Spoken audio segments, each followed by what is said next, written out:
I have a problem. The cold winter is over, the days are longer than the night, the temperatures are rising, and you don't need to wear a gazillion layers of clothing to survive the cold when you go outside. Technically, that's a reason to celebrate, right? Well, yes and no.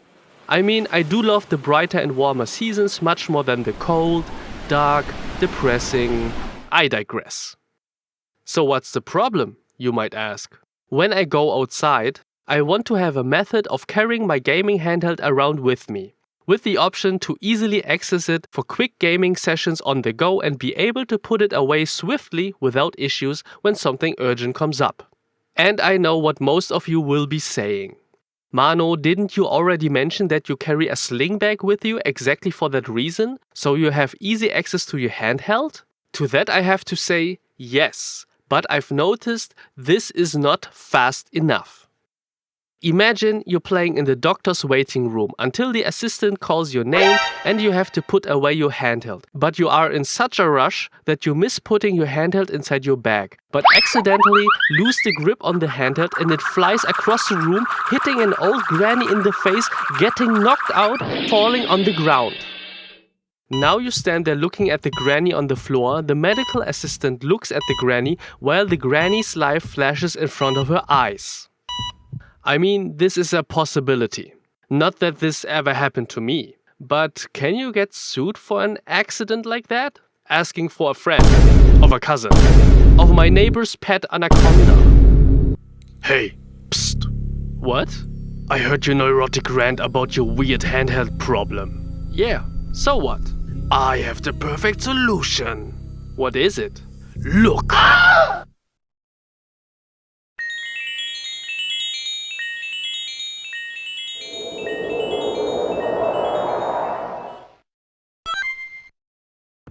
Well, I might have kinda dramatized this issue and maybe it's an issue only I have, but the possibility to carry around your handheld in a way that lets you instantly game is the ultimate solution.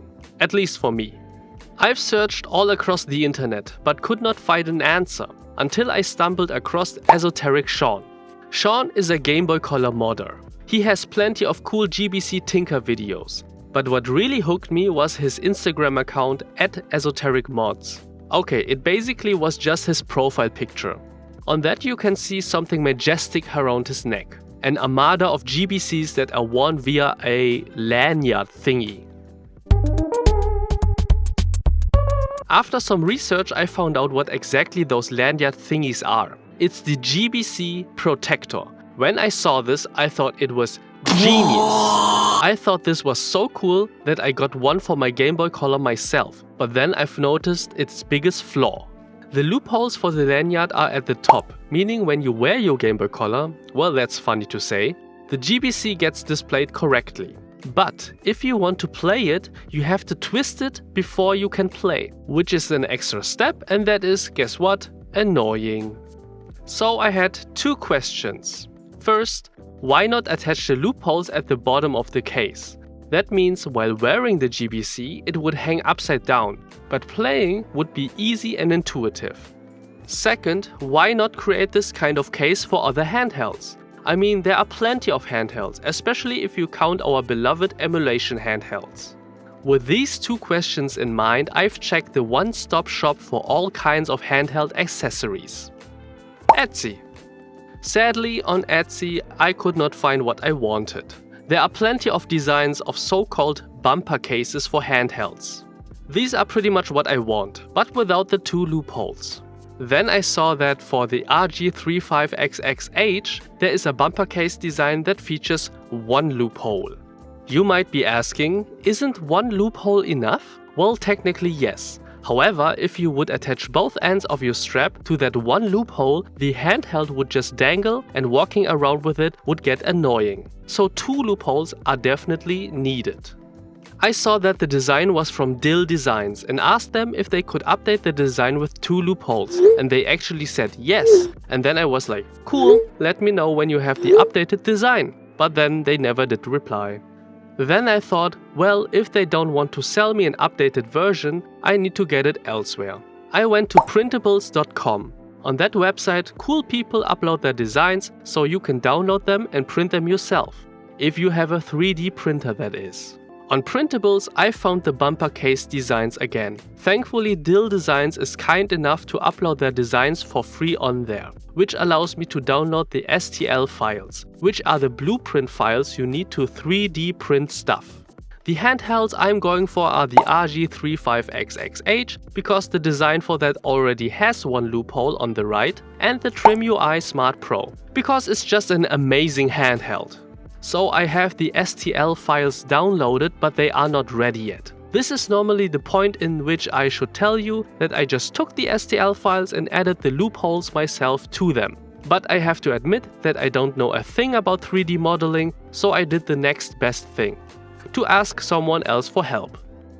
Well, I have this one friend whose brother knows how to deal with 3D modeling, so I've asked my friend if his brother could help out. And guess what? 2 minutes later, I had the bumper case design with 2 loopholes on my PC. Well, half of it. So I've got the bumper case design for the RG35XXH, but not for the Trimui Smart Pro.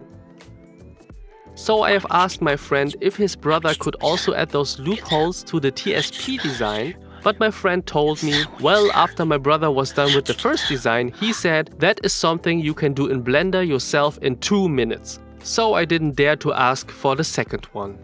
In the end, at least I got one design, so I thank them nonetheless.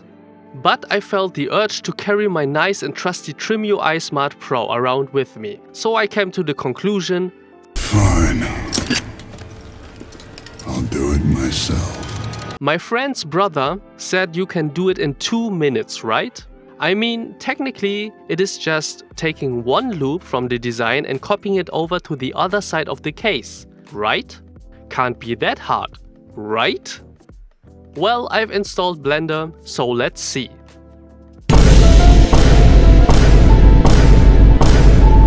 Okay, long story short, it didn't take me 2 minutes. It took me like over 2 hours. The plan was simple indeed. Copy the loop and then move it to the other case. Repeat and done. But man, to be fully able to navigate through Blender properly, this takes a lot of practice and experience. I mean, of course, I've watched tutorials, but finding the correct option inside the correct menu or even navigating the camera is super unintuitive if you've never used the software before. I use editing software like DaVinci Resolve for videos or Clip Studio Paint for digital art. But Blender? Man, that's a whole different world. In the end, I asked another friend for help. And thanks to him, I was able to get it done in those 2 hours. Otherwise, it would have taken much longer. But overall, I'd say it paid off. Because look at this beauty. Now to the next issue. I don't have a 3D printer. I have friends that do, but their 3D printer is not big enough for the designs. Luckily, we live in a world in which you can solve most problems by throwing money at it. So I just went to an online 3D print service and sent a request for my handheld case designs. I'm not sponsored by them, and I don't think they do requests internationally anyways, so I don't think it would matter to tell you which service I've used. But overall, creating my request was super easy and relatively cheap, because if I would have gotten those bumper cases from Etsy, the shipping costs would have been sky high. Important thing to note. If you intend to print such a bumper case yourself, don't forget to use TPU filament and not something like ABS or PLA. TPU is a flexible material which is mandatory, because otherwise you won't be able to fit your handheld inside the case. ABS and PLA are solid materials that are too rigid and don't fit our use case. Trust me, been there, done that, don't recommend it. So after a while the package arrived, and why don't we unbox it together?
Okay, so you have seen the cases in action and you might wonder, what are these straps? Well, what you exactly use as straps is your choice, but I wanted to use something that can be attached and detached quickly and easily, so my condition was that the straps had some sort of quick release mechanism. After some research, I came across the Ringke Straps. This is not sponsored, by the way. I've messaged them if they would like to somehow sponsor this video, but they didn't even reply. Meaning that if you enjoyed this video so far, please like this video and subscribe to my channel for more content like this. Thank you. Anyways, the Ringke straps are not too cheap, but they have some nice quality and are fairly smaller sized, which is in my opinion more suitable for handhelds with a screen up to 5 inches. I mean, if I had a Steam Deck, I wouldn't use those, but the choice of straps is of course yours. If you want to go for the bigger and more robust route, you could try out camera straps with quick release systems. Or you can use some super cheap straps, even some of those do have quick release mechanisms. The quick release systems function in the way that you have these little clips with a string loop. You use the string loop to attach it to the loopholes of the handheld case, and then you can assemble the strap to your handheld via those clips. It's super simple and clean. So if you want to print your own cases with 2 loopholes, I've added the STL files to G Drive and added the link in the description for you to download. Bear in mind, it's only for the Anbernic RG35XXH and the Trimui Smart Pro. I don't know if I will open Blender again to modify more cases for other handhelds, but hopefully the case designers of Etsy will watch this video so they can offer this kind of product in their stores. In case you really have no access to any 3D printing, like no 3D printer, and or don't want to make a request on a 3D printing service, there's actually another option that is a bit more crafty, you could say. If available, you can just buy a TPU case for your handheld, which costs maybe like 5 euros on AliExpress and 9 to 10 euros on eBay. I got one for my RG406H and one for the Trimui Smart Pro for comparison with the 3D printed one. But I have to warn you, because case designs like for the Retroid Pocket Mini that are not enclosed enough should not be used for our carry your handheld like a sling bag method.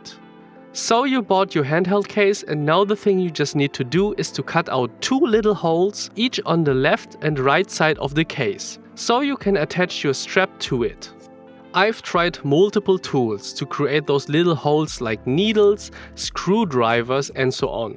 However, I believe if you have a drill, that is the best option. But I don't have one. I know, pretty lame. I have the best success with that little pair of scissors that you use to cut your fingernails. And don't worry, I usually use nail clippers to cut my nails, so that little pair of scissors was clean. If you have the tool of your choice, it is pretty simple. You just use a pen to mark the hole placements and then drill, or in my case, cut away. And it does not have to look pretty, it just has to function. Just make sure you don't place the holes of each side too close to each other, otherwise it's easy for the strap to cut through the intact middle part. And that would mean your precious handheld would fall down and might break. And to come back to why not use this case for the RP Mini, it's just not stable enough. As you can see, some parts are not connected around the trigger buttons. So if the RP Mini would hang from your strap, it has a higher risk of falling out of its case. Well, I hope this video has inspired you to wear your handheld as a sling bag. I really enjoy carrying my handhelds around this way wherever I go, because this just makes gaming sessions on the go so much faster and less complicated. As mentioned before, the link to the STL files for the lanyard-ready designs I have so far are in the description. If you carry around your handhelds like this, please let me know in the comments. I'd be very interested in what others think about this approach. And if you like this video, I'd really appreciate a like and for you to subscribe to my channel. Also, share this video with your friends that would like to carry around their handhelds on the go, but just don't know how. Okay, that's all. Thank you. Bye. Yo. Just little last words from my side after editing this video. Yeah, if you do this, please be careful. And yeah, of course, if you do try to do this, try to cut away the case stuff and so on, I'm not responsible for anything that happens to you. In case, I don't know, you injure yourself or, your something breaks or something. I am not responsible for that. Please do this or try this at your own risk. But I think it's not that hard. Anyways, okay, that's it. Thank you.